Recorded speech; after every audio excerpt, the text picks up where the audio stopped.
Dubai airport पर drone हमला, ईंधन के टैंकों में लगी आग बुझाने की कोशिशें जारी।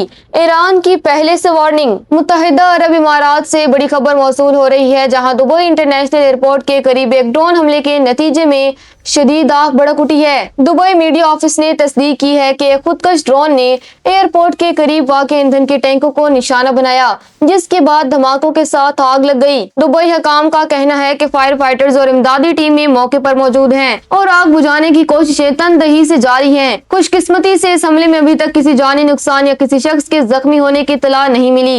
इंतजामिया के मुताबिक शहरी और मुसाफिरों की हिफाजत को यकीनी बनाने के लिए एयरपोर्ट और गर्दो नवाह में हंगामी इकदाम नाफिज कर दिए गए हैं। ये हमला एक ऐसे वक्त में हुआ है जब कुछ देर कबल ही ईरान की मीडिया ऑपरेशन सेंटर ने गैर मामूली वार्निंग जारी की थी।